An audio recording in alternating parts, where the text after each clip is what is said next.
Hello friends, I've been talking to you, my nursing community, and my previous video I spoke to them about what traits should they evolve to be the best.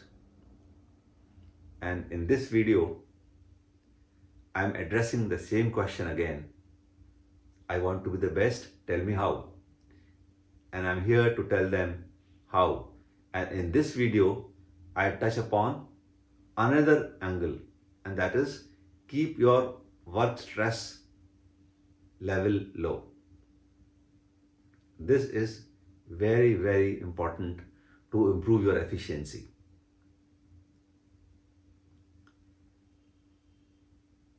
I have seen many nursing colleagues who are very highly trained, highly skilled, very good. But at certain point of time, they fail to deliver what is expected out of them. And this is because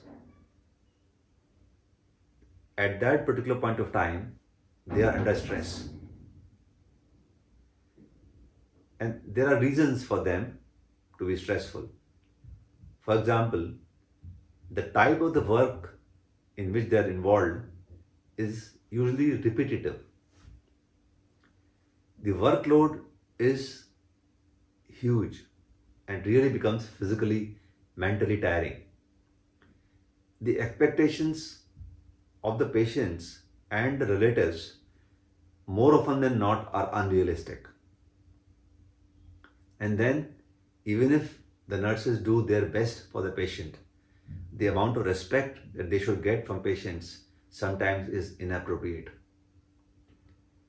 And then the interaction which my nursing colleagues have with the doctors or with the administration or with the other paramedical staff is not very good, and it is often frustrating. So I see n number of reasons. There can be many more reasons, but I see these 4, 5 which are very common and which are operational all across the world, because of which my nurses are under the stress. But then they have to live with it and they have to overcome all this and shine in their work. So I offer to you these 6 strategies which you can adopt while you are at work. See, there are many ways of de-stressing yourself when you are off from your work, kind of entertainments, sports, socializing, prayers, churches, temples. There's so many things, which you can de-stress you. But they are outside your work. What I'm talking in this video, while you are at work, right then and there, how can you de-stress yourself and how can you not carry the stress of your work home and disturb your family environment? So I'll talk about these 6 strategies one by one. And first strategy is change your attitude. This is the number one. If you believe in one philosophy, that if I have more work coming to me, it is offering me more opportunities to learn. If you believe like this, you will never feel exhausted. Whatever work is coming to you, thank God that it has come to me as an opportunity to learn. Then the second strategy is that you have to be energetic at all point of time. Your body language should reflect immense energy. And for that, it is very vital that you learn to keep all your personal issues, family problems, personal conflicts, your health problems, your duty timings, you are not comfortable with duty timings, all these issues which have been boggling your mind for a while and giving you some tension in your mind, keep all these issues away when you are treating the patient. Don't let them come in your mind. Keep them away and develop that style. How can you keep all these things away and then work with full energy? And I know many nursing colleagues of mine who involve themselves in a bit of physical exercise right in the hospital to de-stress themselves and to re-energize themselves. Then you can reduce your work stress whole lot if you learn to work as a team and not as an individual. If there's a patient under your care and you want to do everything yourself, then you get very tired. So you should offer the services as a team. And then there are certain traits which are necessary to be in a team. So you have to be having immense ability to listen to your colleagues who work with you. There should be way to educate each one working in your team.